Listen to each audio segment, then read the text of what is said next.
حکایات صحابہ میں سے ہے رسول صلی اللہ علیہ وسلم کی جنت میں معیت کے لیے نماز کی مدد.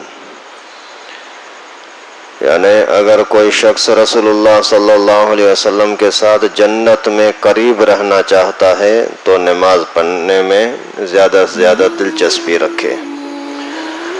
حضرت ربیعہ رضی اللہ تعالیٰ عنہ فرماتے ہیں کہ میں رسول اللہ صلی اللہ علیہ وسلم کی خدمت میں رات گزارتا تھا اور تہجد کے وقت وضو کا پانی اور دوسری ضروریات مثلاً مسواک جائے نماز رکھتا تھا.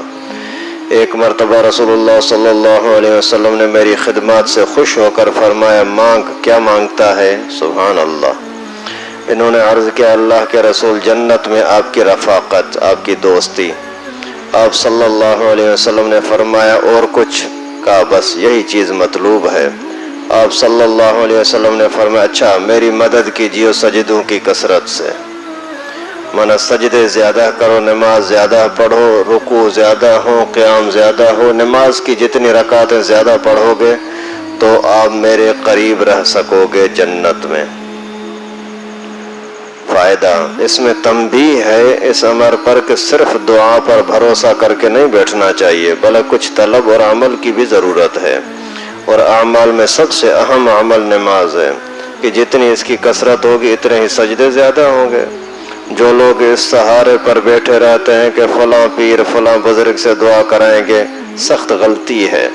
اللہ جل شانہ نے اس دنیا کو اسباب کے ساتھ چلایا ہے. اگرچہ بے اسباب ہر چیز پر قدرت ہے اور قدرت کے اظہار کے واسطے کبھی ایسا کر بھی دیتے ہیں، لیکن عام عادت عام اصول یہی ہے کہ دنیا کے کاروبار اسباب سے لگا رکھے ہیں. حیرت ہے کہ ہم لوگ دنیا کے کاموں میں تو تقدیر پر اور صرف دنیا پر بھروسہ کر کے کبھی نہیں بیٹھتے. 50 طرح کی کوششیں کرتے ہیں مگر دین کے کاموں میں تقدیر اور دعا بیچ میں آ جاتی ہے. اس میں شک نہیں کہ اللہ والوں کی دعا نہایت اہم ہے، مگر رسول اللہ صلی اللہ علیہ وسلم نے بھی یہ ارشاد فرمایا کہ سجدوں کی کثرت سے میری دعا کی مدد کرنا.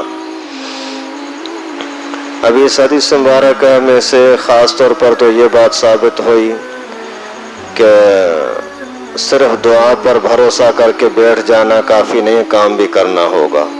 لیکن ساتھ ساتھ بہت ساری چیزیں اور بھی ثابت ہو رہی ہیں کہ رسول اللہ صلی اللہ علیہ وسلم کی خدمت کی نیت سے، بزرگوں کی خدمت کی نیت سے وہاں جانا یہ بھی سنت طریقہ ہے. ان کے لیے وضو کا انتظام کرنا، مسواک لانا، جائے نماز بچھانا یہ بھی سنت طریقہ ہے. اور جب رسول اللہ صلی اللہ علیہ وسلم اس سے خوش ہوئے تو فرمایا کہ آدھی رات کو تہجد کے ٹائم پر جوش رحمت کے ٹائم پر اللہ کے نبی صلی اللہ علیہ وسلم پوچھ رہے ہیں کیا چاہیے، کیا مانگنا ہے مانگ. تو یہ نہیں کہتے کہ میرا کاروبار بڑھ جائے، میرا گھر اچھا ہو جائے، میری شادی کوئی اچھی جگہ پر ہو جائے. نہیں، اے اللہ کے رسول مجھے جنت میں آپ کی رفاقت چاہیے. تو اللہ والوں کے پاس جائیں تو اللہ ہی کو مانگنے کی کوشش کیا کریں. دنیا کے لیے کاروبار بڑھ رہا ہے آج کل، اس لیے اس کام کے لیے تو روزانہ کتنے ہی لوگ آتے ہیں. کام کی پریشانی ہے، روزی کی پریشانی ہے، یہ تو بہت سارے آتے ہیں. یہ کوئی نہیں آتا کہ میں توبہ کرنے کے لیے مجھے کیا کرنا چاہیے، نماز میں دلچسپی لگانے کے لیے کیا کرنا چاہیے. عجیب بات ہے نا. وہاں دیکھیں رسول اللہ صلی اللہ علیہ وسلم پوچھ رہے کیا چاہیے تو دنیا کی کوئی مفاد، کوئی لالچ نہیں. فرماتے ہیں جنت میں آپ کے ساتھ رہوں، بس یہی. پھر پیغمبر کریم صلی اللہ علیہ وسلم فرماتے کچھ اور، فرمایا بس یہی چیز مطلوب ہے. تو حضرت فرما رہے ہیں کہ دنیا کی چیزوں کے اندر تو آپ تقدیر پر بھروسہ کر کے بیٹھ نہیں جاتے بس ٹھیک ہے آج میں مزدوری پر نہیں جاتا ویسے اللہ مجھے روزی یہاں کھلائے گا، ایسا نہیں کرتے. لیکن جب نماز کا معاملہ ہو، توبہ کا ذکر کا معاملہ ہو، پھر بولتے ہیں اللہ مالک اللہ کی رحمت کشا دیے. وہاں اللہ کی رحمت نظر نہیں آتی. تو دنیا کی چیزیں اسباب کے تحت ہیں. اللہ کے نبی صلی اللہ علیہ وسلم نے اس کو نسخہ کیا دیا، جنت تو ملے گی لیکن جنت میں میرے قریب بھی رہے گا. اس کا نسخہ یہ ہے کہ نماز زیادہ پڑھا کر. اللہ تعالی ہم سب کو توفیق نصیب فرمائے.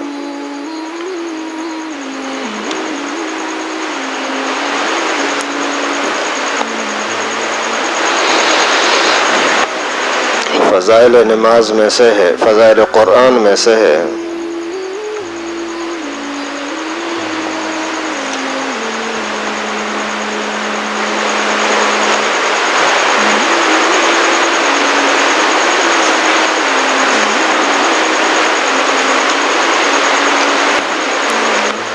قرآن پاک پڑھنے کے آداب۔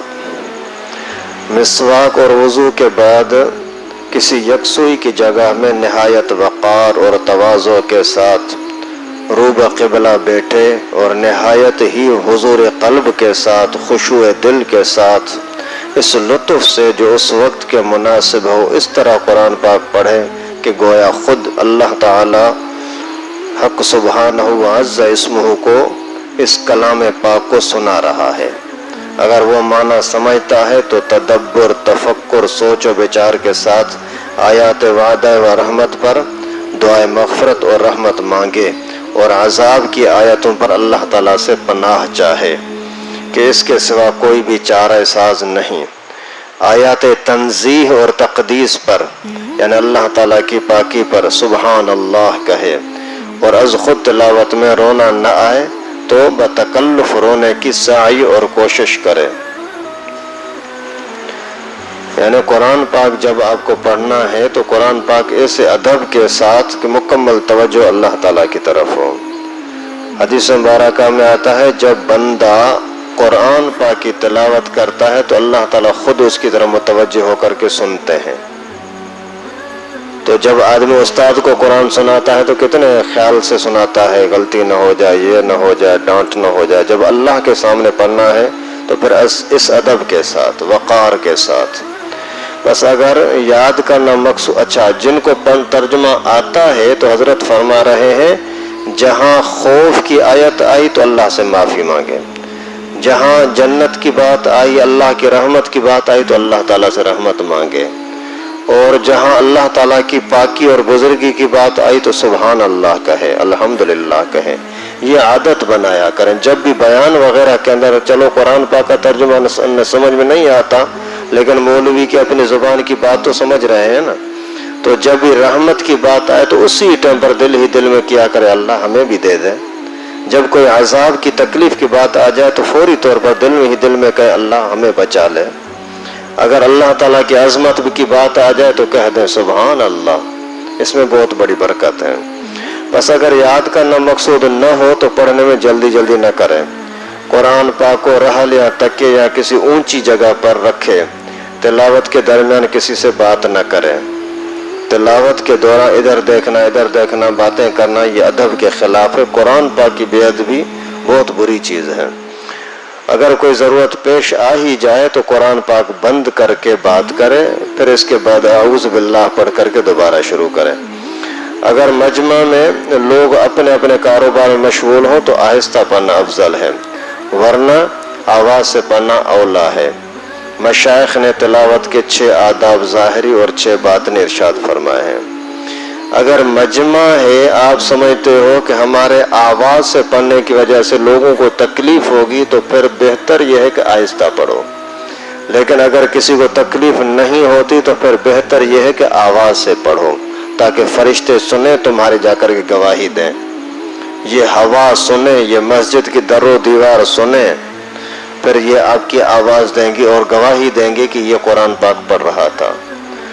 اور اگر کسی کو تکلیف بھی ہو رہی ہے نا تو بھی اتنا آہستہ پڑھنا کہ بالکل اس کی زبان ہی صحیح نہ چلے اور کانوں تک آواز ہی نہ آئے، یہ تلاوت نہیں کہلاتا، یہ ذکر کہلاتا ہے۔ قرآن پاک کی تلاوت یہ ہے کہ کم از کم آپ کے کان تک آواز آ جائے۔ صرف یہ دیکھ کر اور ہونٹ ہلاتے جانا یہ تلاوت نہیں ہے۔ قرآن پاک کو دیکھنے کا ثواب تو ہوگا لیکن تلاوت کا ثواب نہیں ہوگا۔ تلاوت کے ثواب کے لیے لازم ہے یا تو آواز اپنے کانوں تک جائے، اوروں کو تکلیف نہیں ہوتی تو دوسروں تک آواز جائے۔ تو 6 ادب لکھے ہیں ظاہری اور 6 باطنی قرآن پاک کی تلاوت کے۔ ظاہری آداب کون سے ہیں؟ پہلے نمبر پر یہ کہ غایت احترام کے ساتھ وضو کر کے قبلہ رخ ہو کر کے بیٹھے۔ دوسرا، پڑھنے میں جلدی نہ کرے، ترتیل اور تجوید یعنی ادب کے ساتھ پڑھے۔